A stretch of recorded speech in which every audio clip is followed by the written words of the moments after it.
सर्वस्य योगमाया समावृतः मूढोऽयं नाभिजानाति लोको मामजमव्ययम् नाहं प्रकाश सर्वस्य योगमाया समावृतः मूढोऽयं नाभिजानाति लोको मामजमव्ययम् रहस्यों की छाया में छिपा अंतिम ज्ञान निशब्द आकाश में गीत एक अनजान रहस्यों की छाया में छिपा अंतिम ज्ञान निशब्द आकाश में गीत एक अनजान अज्ञात के गर्भ से उठे अनसुलझा स्वर अंधकार के मौन में जगे अनंत निर्झर मन में है उलझन भरी पर हृदय में आशा खिली एक संकेत गूंज रहा अब है अंतिम घड़ी अंतिम घड़ी अंतिम घड़ी अंतिम घड़ी रहस्यांतर अंतिम अध्याय का संचार रहस्यांतर सुनो परमात्मा की पुकार रहस्यांतर अंतिम अध्याय का संचार रहस्यांतर सुनो परमात्मा की पुकार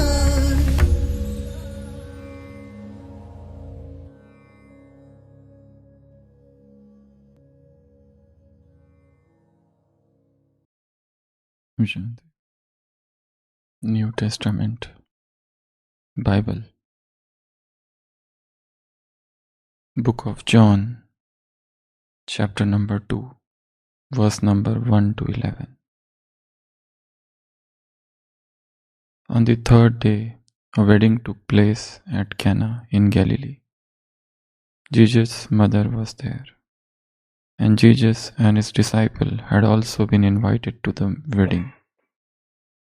When the wine was gone, Jesus' mother said to him, "They have no more wine." "Woman, why do you involve me?" Jesus replied, "My hour has not yet come." His mother said to the servants, "Do whatever he tells you." Nearby stood 6 stone water jars, the kind used by Jews for ceremonial washing, each holding from 20 to 30 gallons. Jesus said to the servants, "Fill the jars with water." So they filled them to the brim. And he told them, "Now draw some out and take it to the master of the banquet."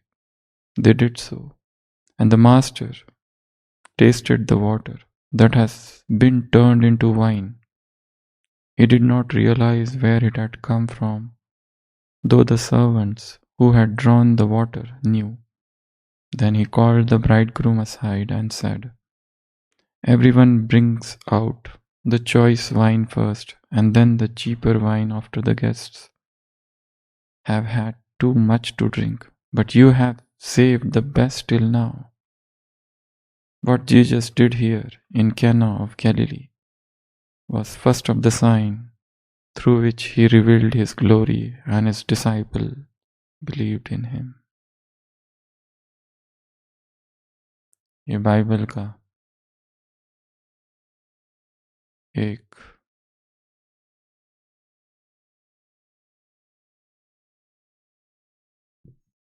वाक्य है जिसमें ईसा मसीह ने दिखाया हुआ पहला चमत्कार कैसे हुआ इसका वर्णन है। जीसस अपने शिष्यों के साथ किसी विवाह में जाता है। वहाँ पर जो भी मेहमान आए हैं उनके लिए वो दाख रस या दाख मधु रेड वाइन दी जा रही है और वो ख़त्म हो गई है। और वहां पर 7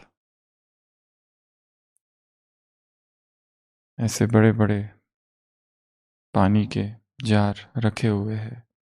जीसस कहता है उन नौकरों से कि इनको पानी से भर दो, और फिर कहता है अब ये पानी लो और जो मालिक है उसको जाकर दो। वो जाकर देते हैं। लो एंड बिहोल्ड, आहा, बाइबल में वर्णन है कि वो पानी क्या बन गया? वो मदिरा। और वो मालिक कहता है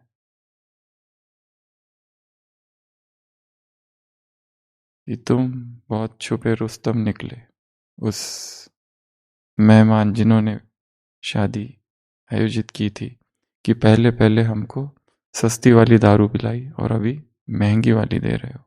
ये कहाँ छिपा के रखी थी? तो इस कहानी का वर्णन बाइबल में। ऑक्सफोर्ड यूनिवर्सिटी में एक दिन इंग्लिश के प्रोफेसर अपने विद्यार्थियों से कहते हैं,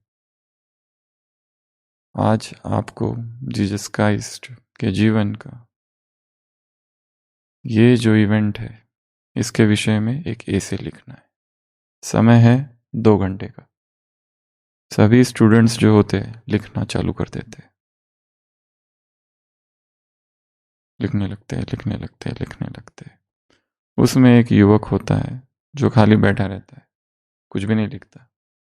टीचर ने काम दिया है, 2 घंटा समय दिया है, जीसस क्राइस्ट के जीवन में हुआ हुआ ये मिरेकल, इस चमत्कार के विषय में लिखो।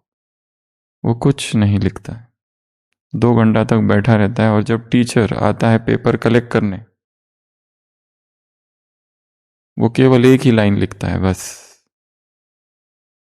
और उस एक लाइन में ये पूरी कहानी समाई हुई। क्या लाइन हो सकती है? हम्म हम्म पा लिया, मिल गया। पानी अपने मालिक से मिला और शर्माया। The water saw the master and blushed. क्या लिखा? पानी किससे मिला? अपने मालिक से मिला, और क्या किया? शर्मा गया। वो पानी वाइन बन गया।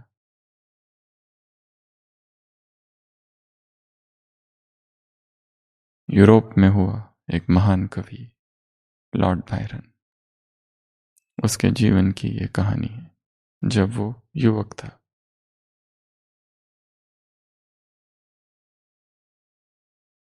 Water saw the master and blushed.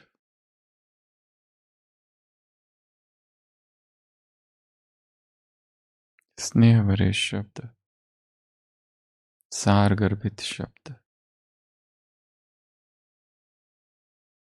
इतने ही शब्द जिसमें सब कुछ समाया हो। जहां भीड़ है शब्दों की, वहां सार खो जाता है। मुरली में 3 शब्द आए हैं आज की। मिलन की लगन,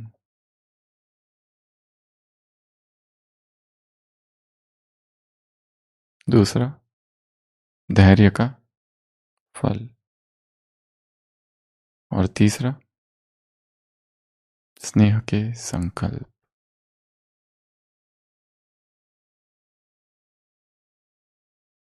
ऐसा एक चित्र बनाना है जिसमें ये तीनों भाव एक साथ प्रकट हो। क्या क्या प्रकट हो? धैर्य भी प्रकट हो रहा है, जिसमें स्नेह भी प्रकट हो रहा है, और जिसमें जिसमें मिलन भी प्रकट हो रहा है। मिलन की लगन, मिलन की लगन।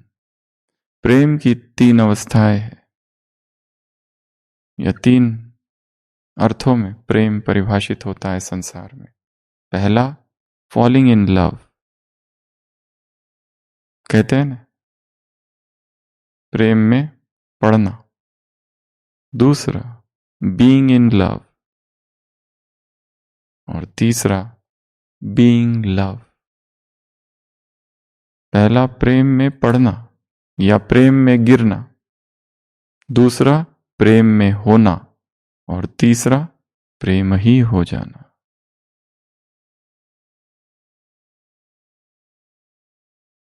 संसार जिसे प्रेम कहता है वो क्या है? फॉलिंग है वो, उसमें गिरते ही है ना, देहभान में। आत्मा से गिरते हैं शरीर में, शरीर को देखते हैं, शरीर से प्यार है।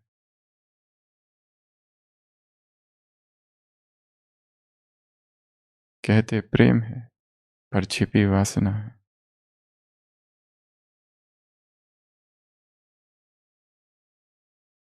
फॉलिंग इन लव, दूसरा बीइंग इन लव। प्रेम में है।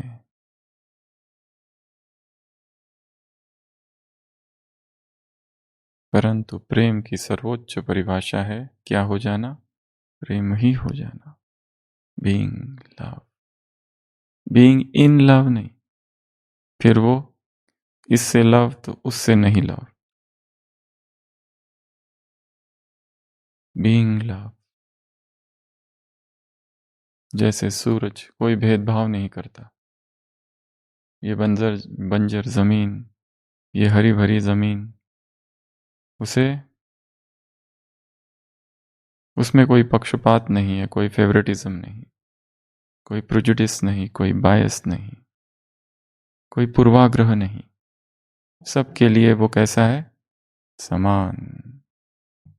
कोई भी हो, कितना ही पापी क्यों ना हो, कितना ही निंदा करने वाला क्यों ना हो, कितना ही ग्लानि करने वाला क्यों ना हो, कितना ही स्तुति करने वाला ही क्यों ना हो, कितना ही बड़ा भक्त क्यों ना हो, सब कैसे हैं?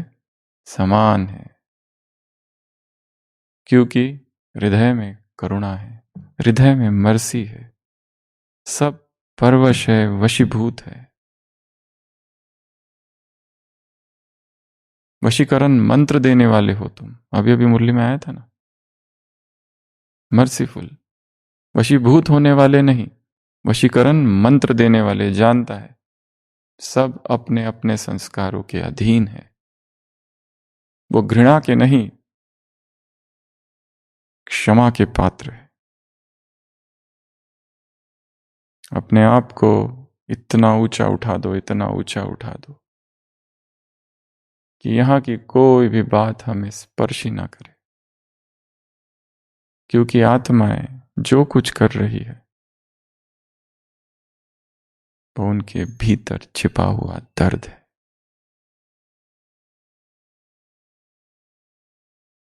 किसी को लगता है ये मुझे सताता है, वो सता तुमको नहीं रहा, उसके भीतर ही इतनी पीड़ा है, इतना दर्द छिपा है।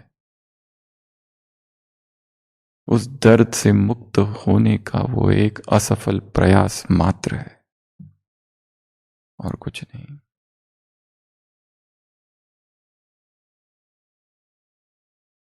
इसलिए इस मुरली में बाबा ने क्या कहा? दीपक नहीं, लाइट हाउस। हद नहीं, बेहद। भगवान की दृष्टि कैसी? वो केवल इतने जो लोग बैठे हैं उनको नहीं देखता, वो इस हॉल में जो है उनको भी नहीं देखता। उसके सामने सकल संसार है, सारी सृष्टि की आत्माएं जो यहां है ही नहीं, वास्तव में वो उनके लिए बोल रहा है, जो दूर किसी कोने में है और जिसे हीलिंग की आवश्यकता है। इतना आहत है, इतना चोटिल है, इतना रक्त बह रहा है हृदय से। उस घाव को मरहम लगाना है। ये बोल, ये शब्द दवा है।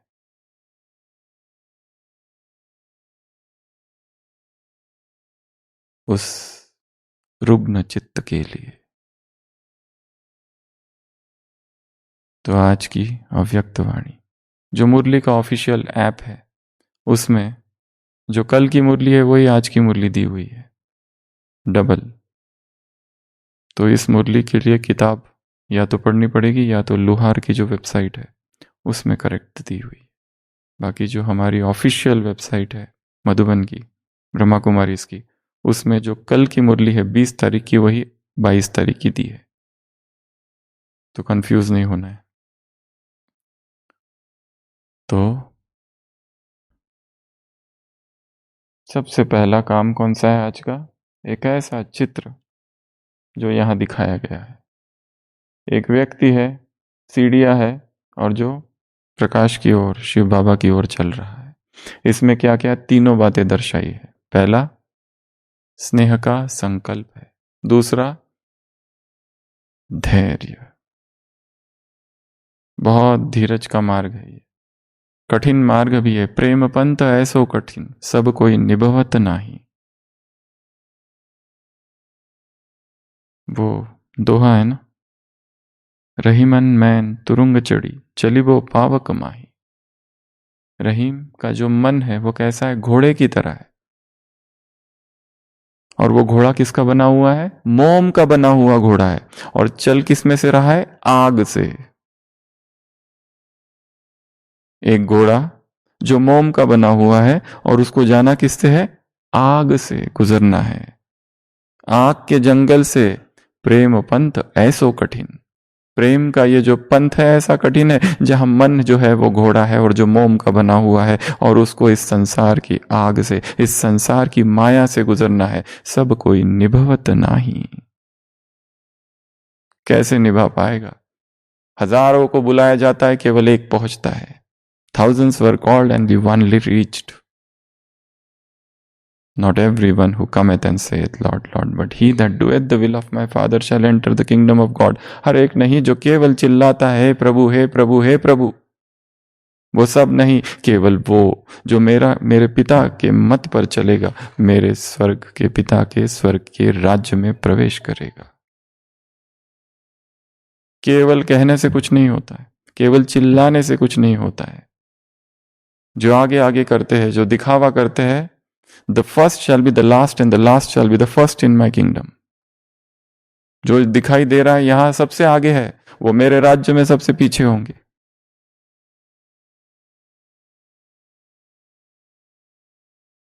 प्रसिद्धि की शून्य कामना, संपूर्ण वैराग्य फेम से।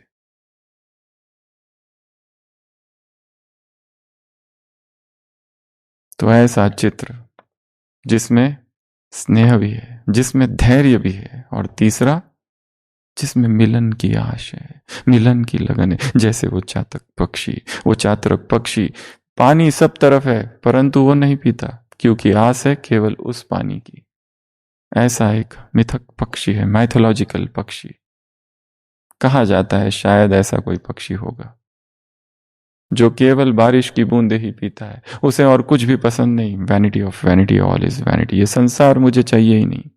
यहां संसार का कोई सुख मुझे नहीं चाहिए, कोई व्यक्ति का प्यार मुझे नहीं चाहिए, ना ही कोई व्यक्ति का प्यार मुझे खींच सकता है, स्पर्श भी नहीं कर सकता। ऐसा अस्पर्शित, अनटच्ड।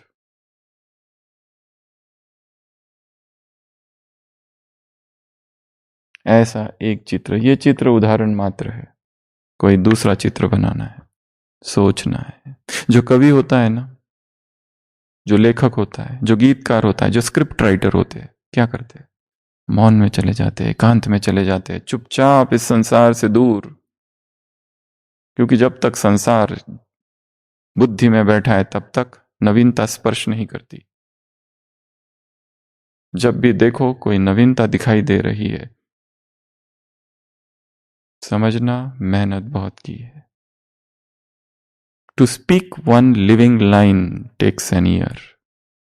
एक जीवंत वाक्य बोलने के लिए पूरा जीवन लगता है।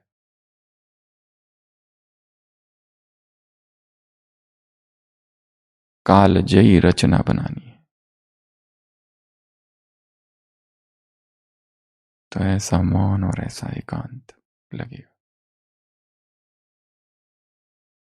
दूसरा कार्य, विदेशियों से बाबा मिल रहे हैं। विदेशी यहां नहीं है, 5-7 समंदर पार बैठे। सोचो कि आप वो विदेशी हो जो दूर बैठा है, जो मधुबन आ नहीं सकता। मधुबन में बाबा मिलन हो रहा है और वहां से वो खत लिख रहा है मधुबन को, बाबा को।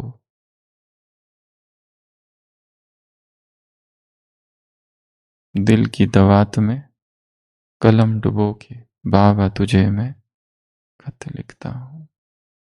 ऐसा भावभीनी भावनाओं से, मन से लिखा हुआ खत। किसको लिखा हुआ? मधुबन को लिखना कि मैं तुमसे दूर हूं पर तुम्हारे पास हूं, तुम वहां हो पर मैं भी वहां हूं।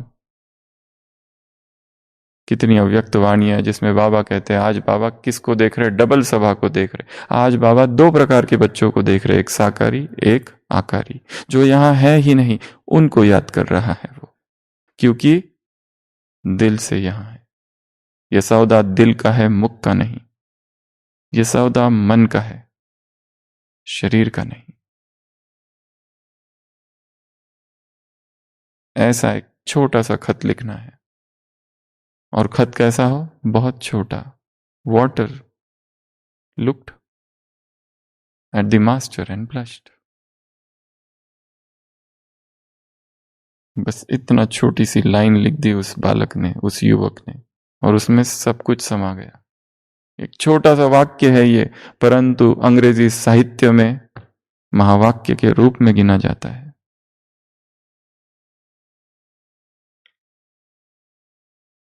वाटर को इंग्लिश में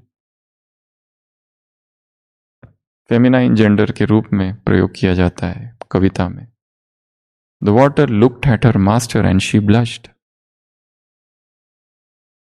उसका मालिक आया और पानी शर्मा गई। इंग्लिश में वाटर फीमेल है कविताओं में, मून भी फीमेल है।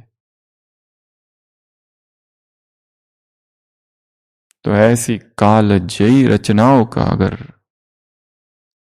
रचना करनी है तो मन को कचरे से मुक्त करना होगा। कितना कचरा भरा है, इसने ये किया, उसने वो किया, ये ऐसा है, ये वैसा है। कितनी बातें हैं, बातों का ये संसार है, बातों का ये शोर है। अगर कुछ करके दिखाना है, और भगवान की कितनी आशाएं हैं, तुम ये हो, तुम वो हो, तुम्हारी बेहद की दृष्टि, वृत्ति, संकल्प, बोल और कर्म, ये भगवान के वाक्य है। और अपनी दिनचर्या में हमारे मुख से जो निकलता है उसको टैली करो और देखो। हम तो नहीं बोलते हैं, परंतु दूसरे बोलते हैं, उसको मौन स्वीकृति जरूर देते हैं। पाप तो नहीं किया, परंतु भागीदार तो हो, इंटरेस्ट तो है, स्वीकृति तो दी, स्वीकार तो किया, सुनने की इच्छा तो है। कचरा है यहां सब, सबसे ऊपर उठ जाओ। समय ही नहीं है। सुबह से लेकर रात तक दिनचर्या ऐसी बना के रखी है,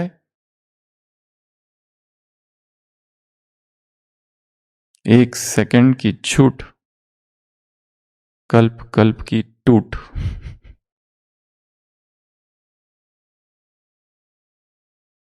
एक सेकंड भी व्यर्थ के लिए नहीं है, ना सुनने के लिए, ना बोलने के लिए, ना करने के लिए।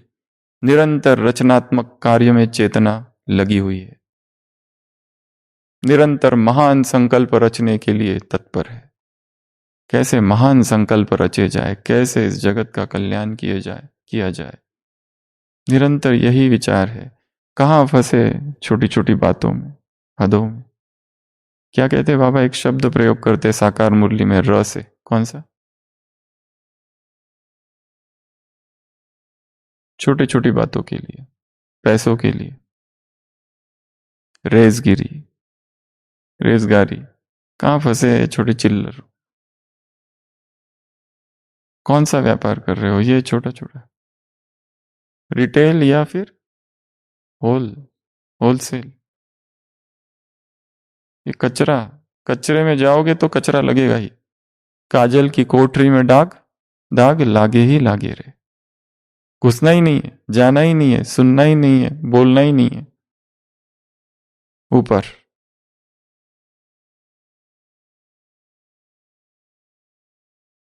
में महान कार्य करने हैं, एक एक अव्यक्त वाणी, उसका अध्ययन। आंसू आने चाहिए मुरली पढ़ते समय कि ये कह क्या रहा है और हम कर क्या रहे हैं, इसमें बातें कौन सी है और हमारे बोल क्या है। शर्म से डूब मरना चाहिए चुल्लू भर पानी में। ये कैसी बातें हैं। तुम जब आओ तो कौन आए कहे, मुरली में लिखा है क्या प्रत्यक्षता हो, देव आत्माएं आ गई है, बेहद के अधिकारी आ गए हैं, बेहद के क्या क्या चार शब्द है वहां पर, बच्चे सब बेहद के सच्चे सेवाधारी आ गए, हमारे देव आ गए।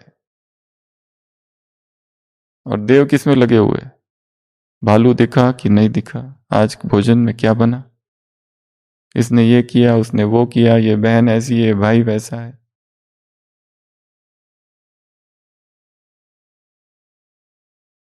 मुख से कैसी सड़ांध निकल रही है।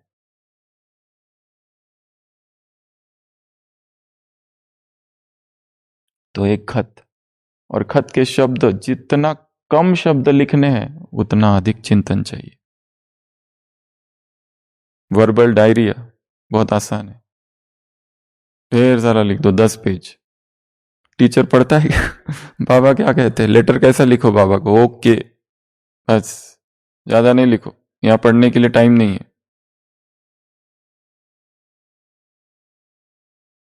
Short and sweet.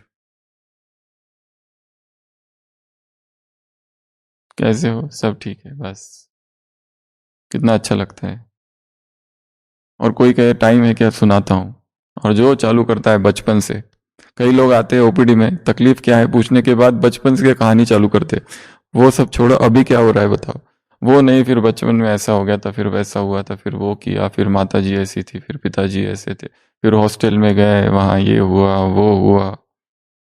अभी क्या है, अभी यहाँ दर्द है, ये लो दवा जाओ। किसके पास टाइम है। एक बहुत बुजुर्ग साइकेट्रिस्ट मनोचिकित्सक के पास एक ही जवान, अभी अभी पोस्ट ग्रेजुएशन किया हुआ युवक आता है सीखने के लिए उनके अंडर। और जब बैठता है उनके साथ तो देखता है जो डॉक्टर साहब है एक एक घंटा सुनते हैं पेशेंट्स को, क्योंकि साइकेट्री के पेशेंट तो हिस्ट्री 1-2 घंटा चलती है। पेशेंट जाने के बाद वो अपने बॉस से पूछता है, सर आप बोर नहीं होते हो क्या इनकी कहानियां सुन सुन के। बॉस कहते, सुनता कौन है, हु लिसन्स। किसको टाइम है तुम्हारे दुख दर्द सुनने को। इतना हर आत्मा दुख दर्द में डूबी हुई है, हर एक। कौन किसका सुनने, आप अपनी पर्सनल डायरी ऐसी रख दो। हमें याद है जब हम एमबीबीएस में थे रोज डायरी लिखते थे, पर्सनल डायरी, जिसमें जो कुछ हुआ दिन भर में। और हॉस्टल में तो दरवाजे सबके खुले थे, वो वैसी पड़ी रहती थी, किसी को टाइम नहीं था आके देखिए क्या लिख रहा है, किसी को क्या लेना देना, वैसी पड़ी रहती थी सामने ही। रात में लिखी वहीं रख दिया, कोई खोल के भी नहीं देखता था क्या है। अरे कहाँ ना कहाँ फंसा है अफेयर्स, और कहाँ कहाँ, किसको टाइम है देखने के लिए। उसी तरह इस संसार में हर आत्मा अपने दुख दर्द में डूबी हुई है। तुम सोचो कि ये भाई बहुत अच्छा लग रहा है, मैं इसे अपना सब कुछ सुनाऊंगा।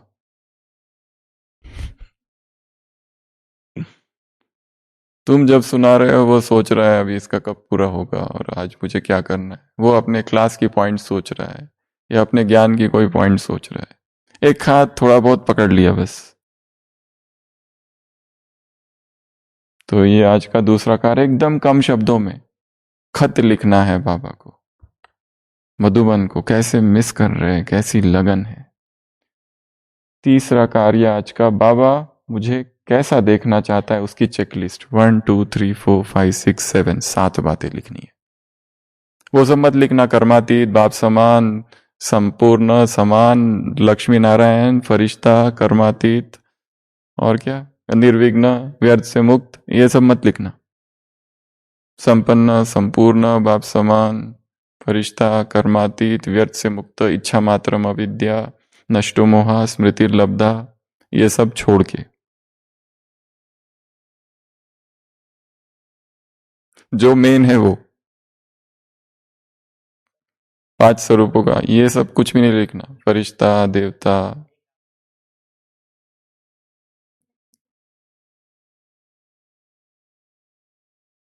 एक बताऊं,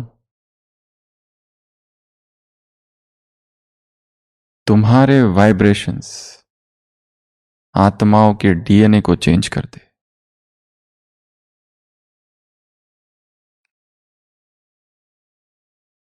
instant transformation is new normal. समझ में आया? इंस्टेंट, अभी के अभी परिवर्तन, अभी अभी त्वरित, शीघ्र, अभी अभी जो परिवर्तन है वो इस सदी का न्यू नॉर्मल है। न्यू नॉर्मल शब्द तो पता है ना सबको? कोविड के बाद में यह शब्द बहुत फेमस हुआ है, न्यू नॉर्मल। पहले कहते थे ये नॉर्मल है, ये नॉर्मल, ये मास्क पहनना नॉर्मल नहीं है। कोविड के बाद में ये मास्क पहन के घूमना नॉर्मल है, इसको कहते हैं न्यू नॉर्मल। ये न्यू नॉर्मल का समय है। उसी तरह पुरुषार्थ की भाषा में इंस्टेंट ट्रांसफॉर्मेशन, अभी अभी किया हुआ परिवर्तन, ये न्यू नॉर्मल है। तो ये दो दो काफी है ना? ऐसे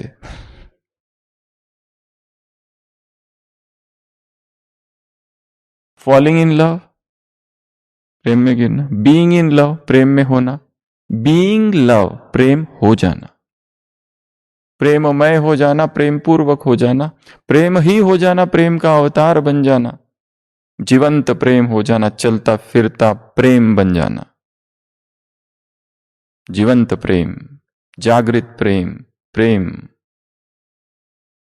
स्वयं प्रेम, प्रेम का अवतार भी नहीं, स्वयं प्रेम, प्रेम मूर्त।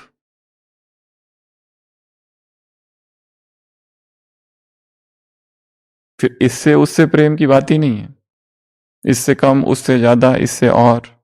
ये ग्लानि करता है, इससे कम प्रेम करो। अच्छा अच्छा, ये स्तुति करता है, इसको चिपको, इससे ज्यादा प्रेम करो।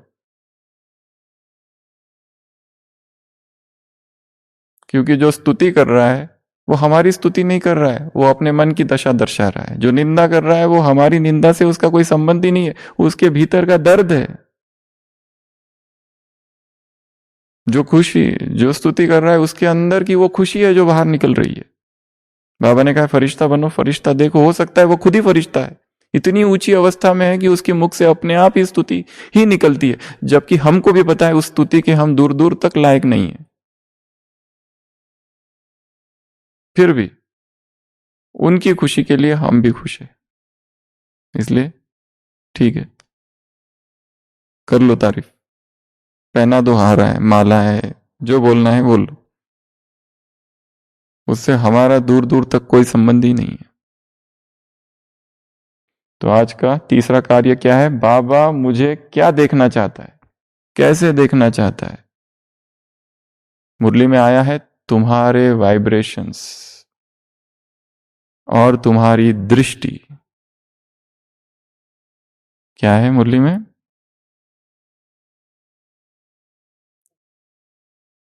सुख और शांति, या शक्ति और प्रेम, शायद स्नेह और शक्ति फैला है। तुम्हारे दृष्टि और वाइब्रेशन, स्नेह शक्ति फैला है। तो ये तीसरा काम। चौथा, इंस्टेंट सेवा चैलेंज। कौन सी सेवा है? 10 मिनट्स के अंदर करनी है। अभी अभी संकल्प आया मन में, तुरंत उसको पूरा करो। कोई बहुत शक्तिशाली संकल्प आया है, बहुत पावरफुल संकल्प आया है, उसको लेट नहीं करना है, उसको टालना नहीं है, टाल मटोल नहीं करना है, तुरंत पूरा करना है। अभी अभी संकल्प आया है कि कोई दूर आत्मा है, दुखी है, तुरंत उसको सकाश दो। अभी अभी संकल्प आया है कि एक आत्मा है जिससे हमने बहुत समय से बात करना ही बंद कर दिया है, शायद वो दुखी है, उसको इमर्ज करो, उसको प्रेम का संकल्प दो, बस संकल्प भेज दो, पहुंच जाएगा उस तक। इंस्टेंट सेवा चैलेंज। और लास्ट है लाइट हाउस मेडिटेशन। तो आज की मुरली में बाबा ने क्या कहा? क्या बन जाओ? Light house. तो सभी स्थिर, और लाइट हाउस की तरह ये जो शरीर है इसको क्या समझेंगे? यही लाइट हाउस हो गया है। और जो आत्मा है यहाँ वो बल्ब है, प्रकाश है जो उसके भीतर होता है, और ये किरणें फैल रही है। मैं चलता फिरता लाइट हाउस हूं। सभी स्थिर।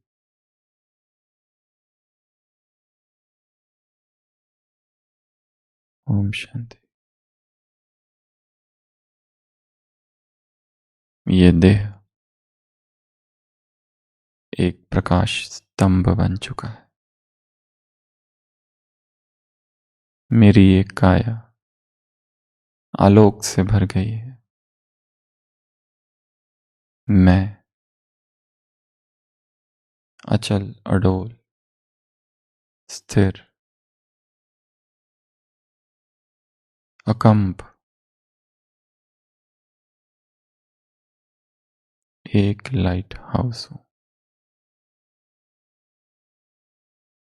मेरे अंग अंग से प्रकाश प्रवाहित हो रहा है। आंखें बंद, शरीर स्थिर। अनुभव करेंगे कि मैं स्वयं ही एक दीप स्तंभ हूं, एक प्रकाश स्तंभ हूं, दिव्य प्रकाश का लाइट हाउस हूं, माइट हाउस हूं।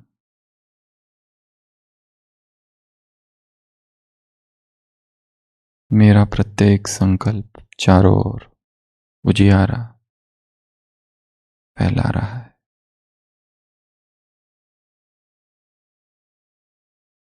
मेरे भीतर की योग की ज्वाला संसार का अंधकार नष्ट कर रही है। मैं एक सजीव प्रकाश स्तंभ हूं।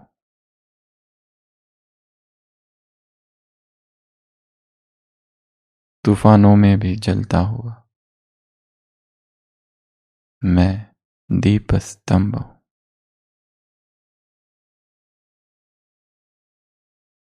चारों तरफ आंधी तूफान, परंतु मैं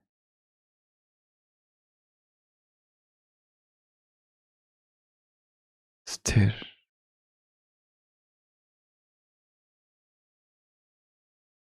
अडोल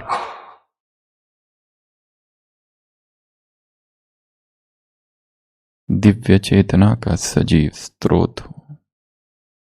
मैं एक दीप स्तंभ हूं, साक्षी हूं, जागृत हूं।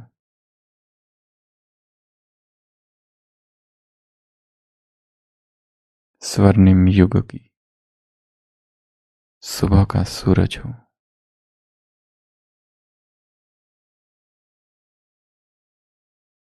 मौन की क्रांति हूं।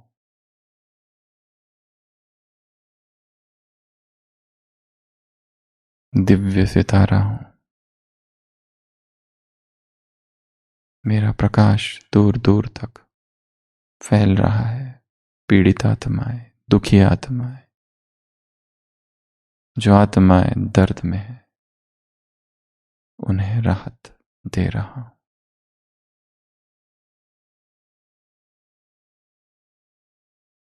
मेरा दिव्य तेज,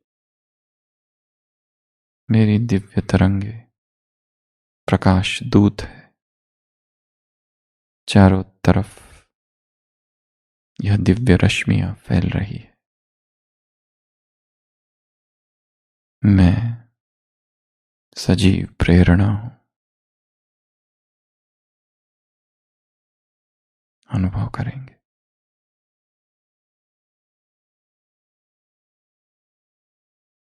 ओम शांति।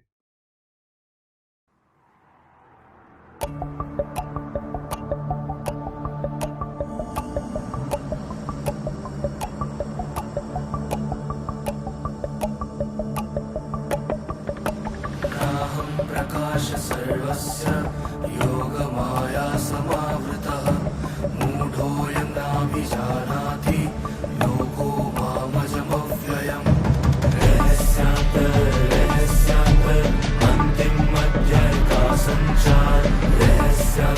रहस्यांतर सुनो परमात्मा की पुकार। रहस्यांतर रहस्यांतर अंतिम अध्याय का संचार। रहस्यांतर रहस्यांतर सुनो परमात्मा की पुकार। रहस्यों की छाया में छिपा अंतिम ज्ञान। निशब्द आकाश में गीत एक अनजान। रहस्यों की छाया में छिपा अंतिम ज्ञान। निशब्द आकाश में गीत एक अनजान। अज्ञात के गर्भ से उठे अनसुलझा स्वर। अंधकार के मौन में जगे अनंत निर्झर। मन में है उलझन भरी पर हृदय में आशा खिली। एक संकेत गूंज रहा, अब है अंतिम घड़ी। रहस्यांतर रहस्यांतर अंतिम अध्याय का संचार। रहस्यांतर